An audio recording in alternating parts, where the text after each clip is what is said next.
Putting all these ideas together, what we would want to do, therefore, is we want to have a kind of globalization that would produce economic benefits, generally to all rather than to the few. And that suggests that we want to focus on areas where the efficiency gains or the growth gains or the economic gains are the largest.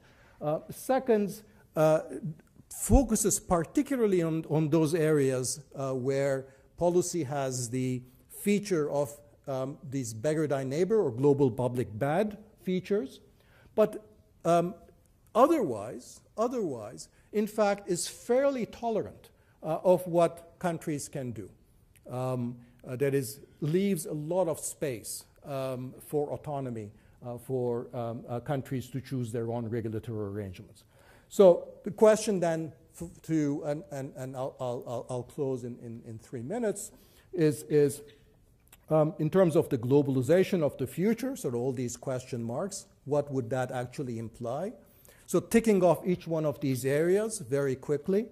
In trade, I think what it implies is that we need to retreat to what I call a kind of a peaceful coexistence model of trade relations, rather than trying to impose our own philosophies of how you do or do not do industrial policy, what kind of intellectual property rights you should have, whether subsidies should be allowed or not, whether state enterprises should be allowed or not. So these are all the issues that are very topical in the US-China trade dispute context. I think our general approach should be that unless you can make the case that there is a beggar thy neighbor element to your policies, that countries should be relatively free to do whatever they want in their domestic economic policies. So that would mean much more permissive rules on subsidies, intellectual property rights, and industrial policies, potentially expanded safeguard allowance for countries to protect their sensitive sectors in cases where there is cases of social dumping, as I've said here. In the area of international finance, I think it would also be partly a retreat because I think financial globalization has advanced to a stage where it's very, very difficult for economists to actually find any benefits, whereas the costs in terms of both distributional costs and costs in terms of economic instability, financial crisis, financial volatility are now amply demonstrated. So here's a case where we have had a globalization definitely go too far in the sense of beyond the point where there are economic returns and to the point where we created a lot of economic instability. One area where I think we need much greater discipline would be in the case of this global financial registry to prevent the wealthy corporations and wealthy individuals from evading taxes from their local jurisdictions.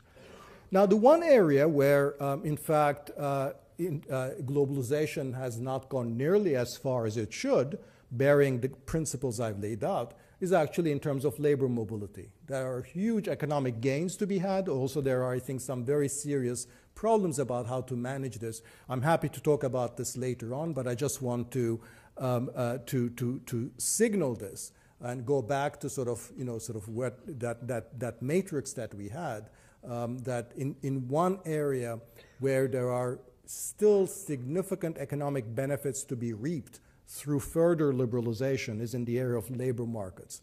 If we have gone too far in the area of trade and financial globalization, we have not gone nearly far enough. I'm not advocating that we should throw national borders open. I don't think that's realistic or necessarily desirable.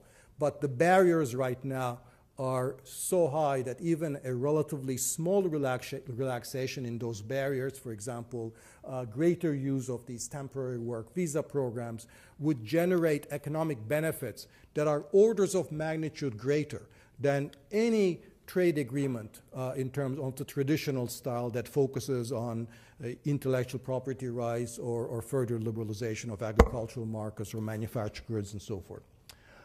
In governance, I think I've already signaled what I was going to say. I think we need to focus global governance and political capital, the limited political capital that we have there, to those areas where I think we're facing through beggar thy neighbor policies and through global public goods.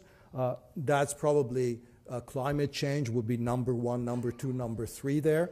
But there are a few other areas such as tax competition and anti-competitive behavior. So finally, I think the general logic of my comments is that we need when we think about principles for the next stage of globalization, that we need to think about a thinner kind of globalization that paradoxically actually might be economically much more beneficial. That we provide much greater room for individual nations to deal with their domestic economic policies, to address the broken social contract